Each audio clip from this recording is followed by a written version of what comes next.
with this here.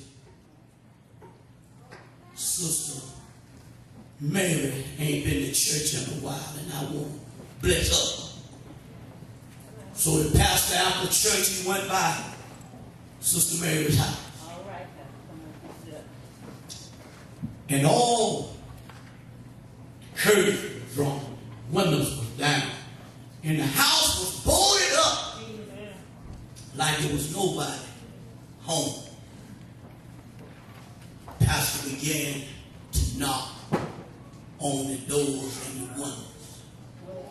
But Sister Mary didn't answer. So the pastor was leaving and on his way down the street. He saw an old man sitting on the side of the road with a sign saying, "I'll work for food." So the pastor said, "Well, Sister Mary went at home. I believe, Lord, I'll bless this man because I know that you will see fit to bless Sister Mary another time because I know you will provide." Can I get a witness here? So, as the pastor blessed the man on the side of the road, the next day he was still concerned about Sister Mary. So he went back by her house and he saw the curtains open, the windows up, and the door open. And he called out, "Sister Mary," and she came to the door. He said, "I come by yesterday and I knocked and beat on the windows, but I didn't get no answer." She said, "Yeah, Pastor, I was him. I was locked in here because that old rent man been coming around and I ain't got no rent money. And I heard it knock, but I thought it was the rent man. So I didn't know it." And the pastor said, "Well, I had a love offering for you, but I ended up blessing somebody else down the road, but we'll look out for you on next Sunday." The moral of this story is, while you locked up scared in your situation, you ought to open up the door sometime because it just might be Jesus getting ready to bless you. That's what's wrong with some of us. We are locked down in our fear, scared to open the door. all right now. And Jesus said, "I stand at the door and knock." He's not going to kick it down and come in to bless you. He said, "You take one step toward me, I will take two toward you." And I just need to know that I can just preach about 5 folks in here today who know that God will provide. I know I can't preach to everybody in here because everybody in here don't love him like some of us do. Some of us ain't got good old jobs. All right. Some of us ain't got the fine homes and the best of cars. But one thing we can clap that we do have, and that's God on our side. I need real for real praisers up in here today who know God is on. I got it. Fact of the matter is, He all. I need some witnesses up in here today. I need somebody who will really try for yourself and found out that He's better than good. Yeah. Here it is. Abraham. Over in chapter 22, we see in the first beginning of the text, it said, "Now it came to pass after these things, God tested Abraham." And I was studying this thing and I began to wonder what it was, the things that had happened. I I realized that Abraham was going through some things. Can I get a witness here? And one thing about a child of God and anybody who's trying to get closer to God, you're going to have to go through some things. Can I get a witness here? If there's anybody in here today can testify that, yeah, I might be looking like I'm smiling, but on the inside I'm frowning because I'm going through some things. So as I began to study, I see what Abraham was going through. Abraham had two big problems here. And if I could just take a few minutes to bring them to your attention, I promise you I won't hold you long. The first thing I come to find out that he had a problem with his wife, Sarah. And he had a problem with his age. And he had a problem with Amalek. So here it is. Abraham was of old age. And he wanted a child. But don't you know when you get a certain age, you're not able to produce a child. But one thing I know about God, he is able to do exceedingly abundantly above and beyond anything that you can even think of or even imagine. Now here it is over in 16, where the Lord made a promise to Sarah. And when he told Sarah that she was going to have a child, Sarah laughed. But I'm going to back you on up just a little bit further so I can show you where the real problem started. It said, now Sarah, Abraham's wife, was too old to bear any children.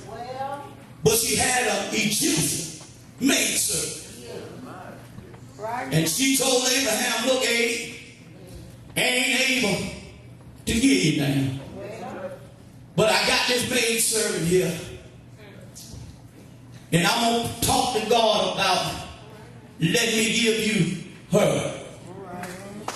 And maybe she can bear us a child and we'll call him our own. But do anybody here know that you can't take God's place? Can I get a witness here? You can't do what God's supposed to do. If it is something in your life that you're not supposed to have till God get ready to give it to you, don't you try to force no stuff in your life. Persons, you may be seated. Please forgive me. So Sarah said, you can take her and she'll bear us a child. Sarah prayed to the Lord about this situation I can imagine out of my spiritual imagination. And she gave the maidservant to Abraham to take as his wife. Then the Egyptian woman was almost like the first wife now because she can bear a child.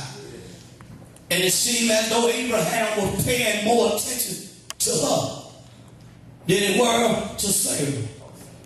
The Bible said, but Abraham was a praying man. All right now. Why do you say that, Pastor? Because the Bible said it was 10 years before Abraham even laid a hand on her. And I believe Abraham had to be praying and talking to God. I wish I had some men in here that'll just say amen every now and then, because some of us can't make it 10 minutes. Yeah, but God strengthened Abraham, and he was able to go 10 years.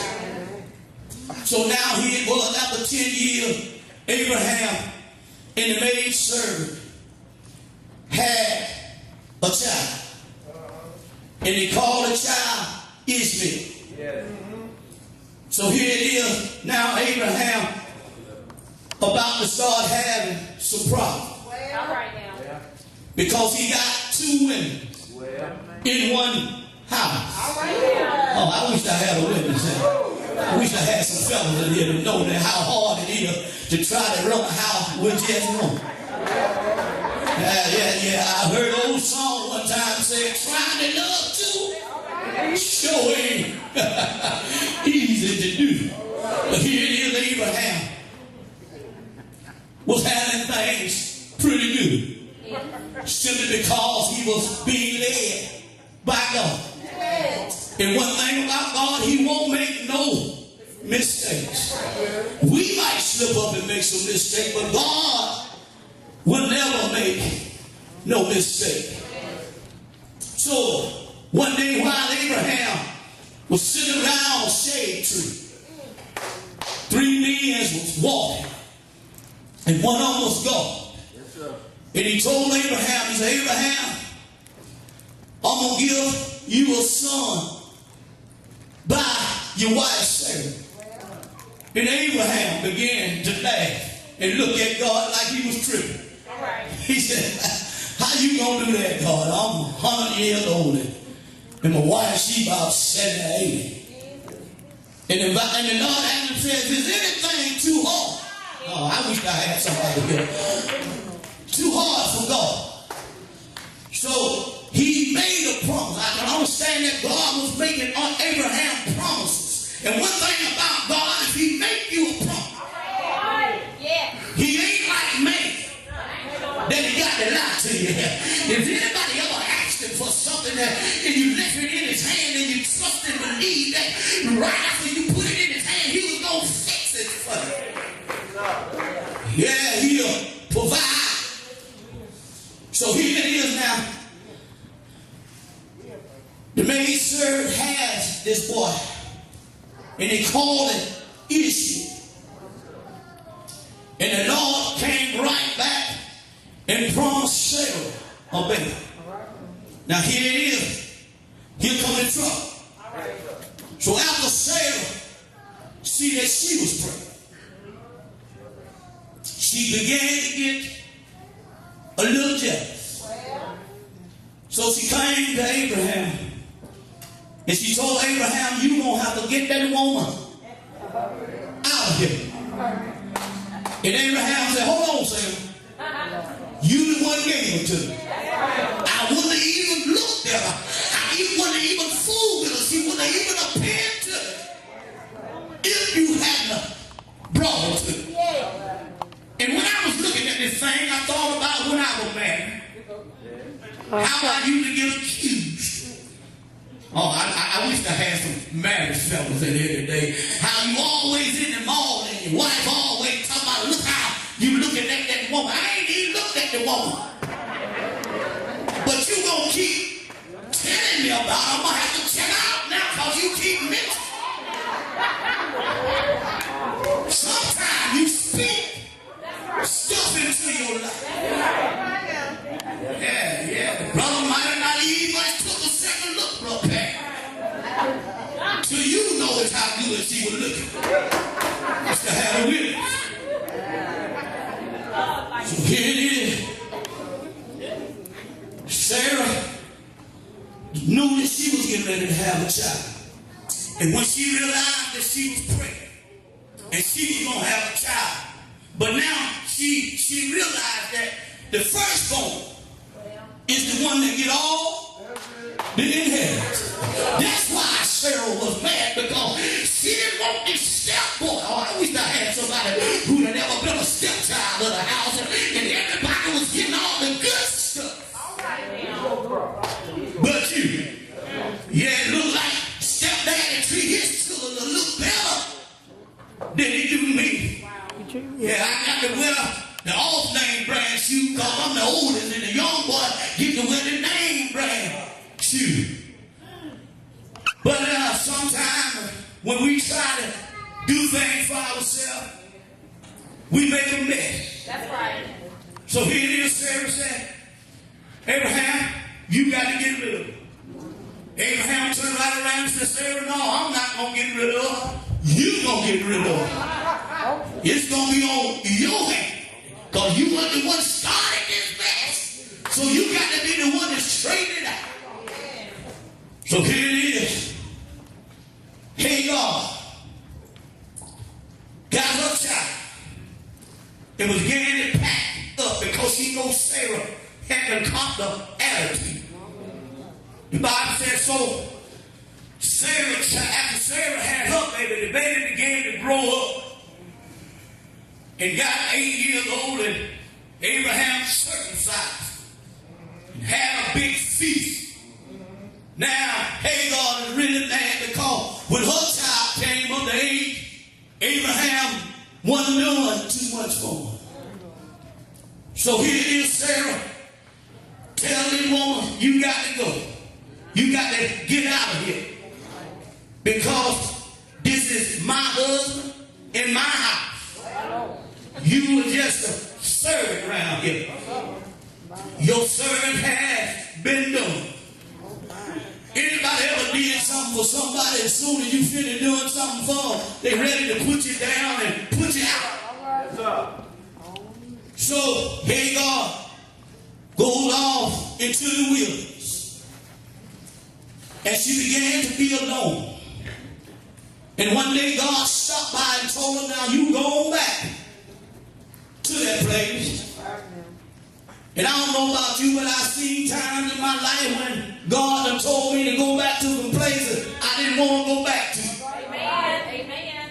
But one thing I know about God, He's able to provide a way out of no way. Yeah, I might not want to go back there because I know folks been treating me low down back there. But God got a way of making folks' heart get tender. All you got to do is just go back and be obedient to God's word. Because one thing about God, He will make a way out of no way. So here it is. She gone on back to be obedient to the Lord. So now, here it is, Abraham had a problem with old Emily about a well, about some water in a well.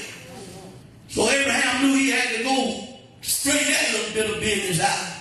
Anybody ever looked around on this walk with the Lord? Every time you turn around, look like if it ain't one thing, it's enough. But I stopped by to just tell somebody today that no matter how much trouble or hell come your way, you just keep on trusting and depending on God.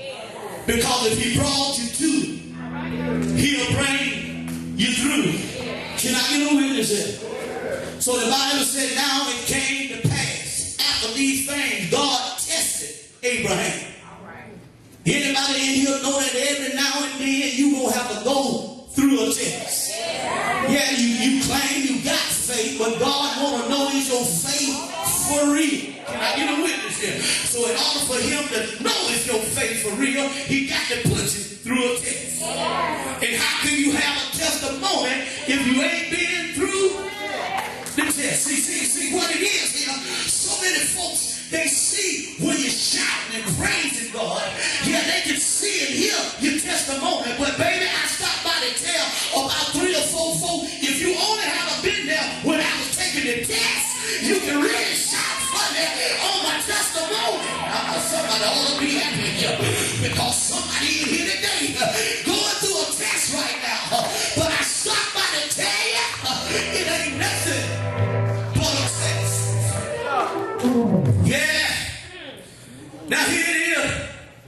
God tested Abraham. He said, Abraham, call him one time. You know how we is. We are a little hard-headed. He had to call him again. He said, Abraham. And Abraham said, here I am. Now watch this. Abraham had to be praying because it was at nighttime. I'll show you why I say at night. He had to be praying and looking and seeing an answer from God. Can I just help out 4, 5 folks right quick? Don't be surprised if the answer you set up waiting on don't be the answer you want to hear. Oh, come on, help him right here, Pastor. Read, I say that because verse 2 said, and he said, take now your son. He didn't say Israel. Take him, the one who you love. Oh God, I wish I had somebody in there because a lot of us in here holding on to some stuff we really love. It is hard for us to get rid of some stuff that we love. Some of us holding on to being low down when God wants you to get rid of. I need you to just look at your neighbor right now and ask your got to bring to the altar that you love enough that you don't want to give up. So here it is. Abraham praying all night, seeking an answer from God. And the answer he gets is the answer he don't want to give. He said, take that boy. So can't you see Abraham now out of your spiritual eye? Here it is, God done promised him this child.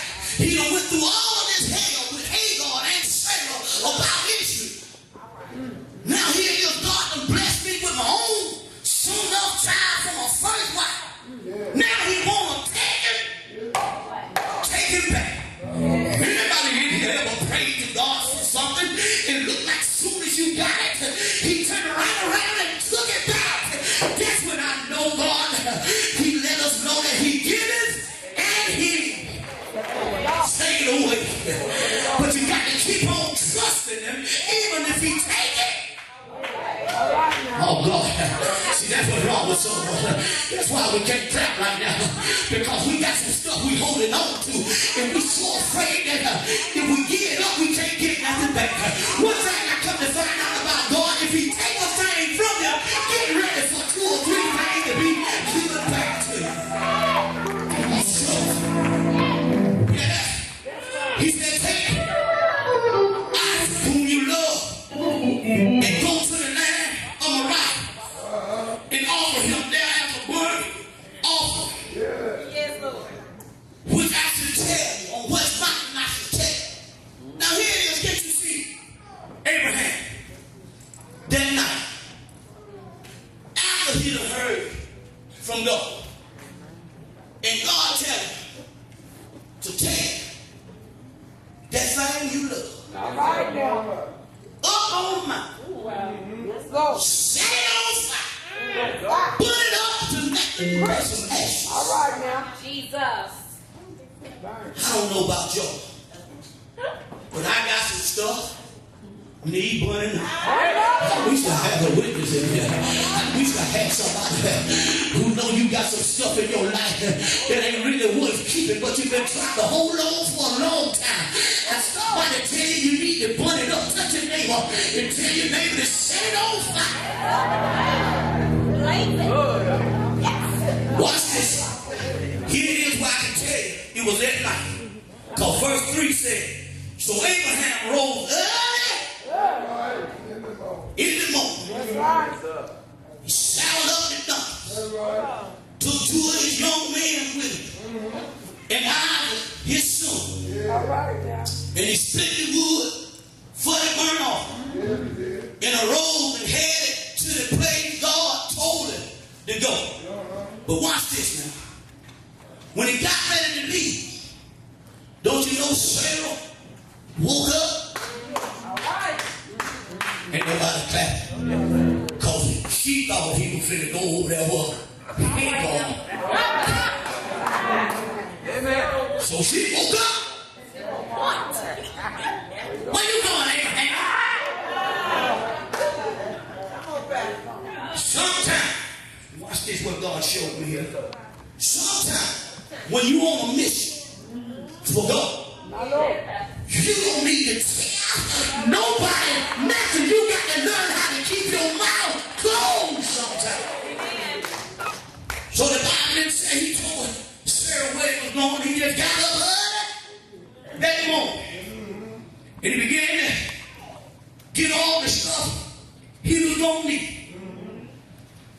Verse 4 said then, they was traveling on the 3rd day.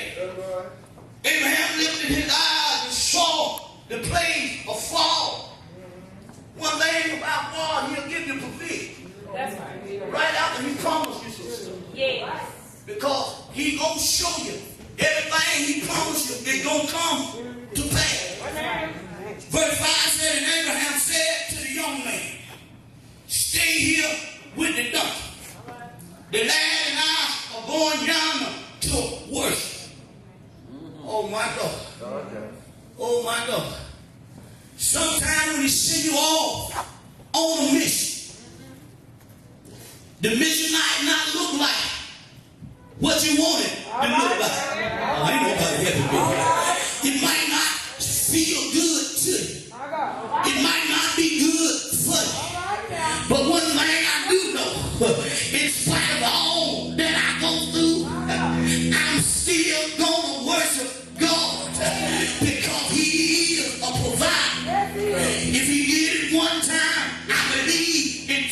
trusting God that he can do it again. Yeah. So he told the young men, y'all stay here.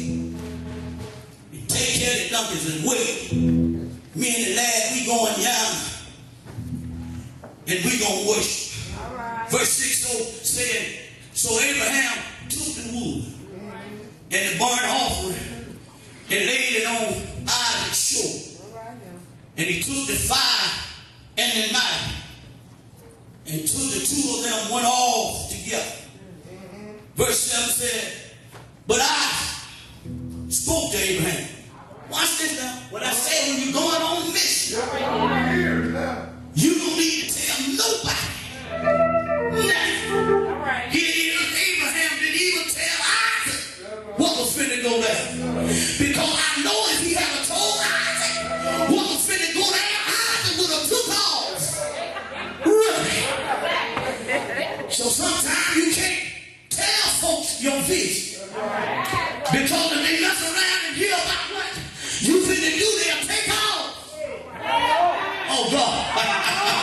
And see, I believe that's what's wrong with the church of God now, because every time the man of God have a vision, don't nobody want to go along with it. If it ain't my way, it's the highway.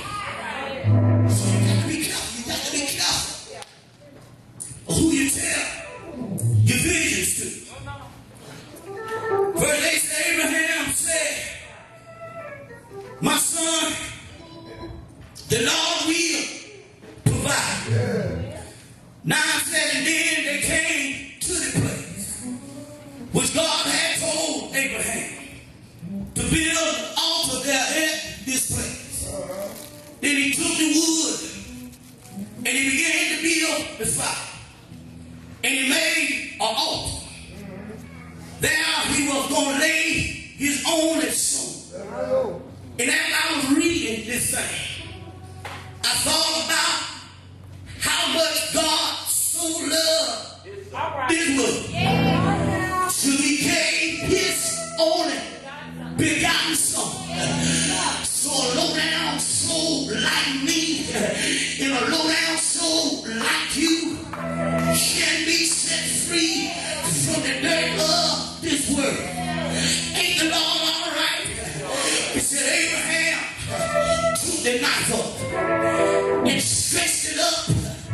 He was getting ready to take his only son out. And about that time, an angel from heaven had to call Abraham. And look at it, he called him twice, just like God did the first time. Sometimes you don't need to be hard-headed. But sometimes when you're being obedient to God, you ought to not hear nothing. When nobody called your name, I wish I had a witness here. But before I get ready to close this thing, can I just stop for a minute and tell somebody I wish I could have been Jesus or Trump? All right. Order in the coat. Who is you? I'm Pastor Hurley from Union Point. I'm Jesus' defense attorney. And I'm here to prove that he everything. All right. He said. All right. He is. Fact of the matter is, Your Honor, I got 5 exhibits that I want to produce to the court.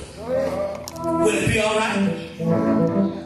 Exhibit 8. Somebody in here, if you done had these problems, you ought to not be ashamed of the God you serve and be able to stand up and be proof that God is who he said he is. Exhibit 8, if you never had any ailments, you want to be able to stand up right now and tell somebody I'm proof. I'm evidence that God is who he says he is. Exhibit B, and I know somebody in here beside me that's been broke before. You ought to be able to stand up and tell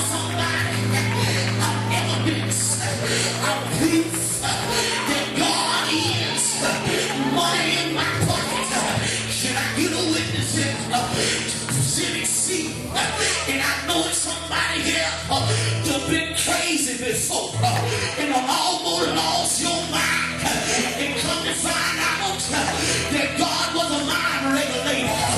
You ought to stand up right now and look at somebody and say, I'm proof, I'm evidence that he will give you peace of mind. Ain't the Lord all right? Ain't the Lord all right? Exhibit D. Is there anybody ever went through a divorce and God was a good counselor? You ought to stand up right now and tell somebody, I'm evidence, I'm proof that he will make a way for you. Exhibit E.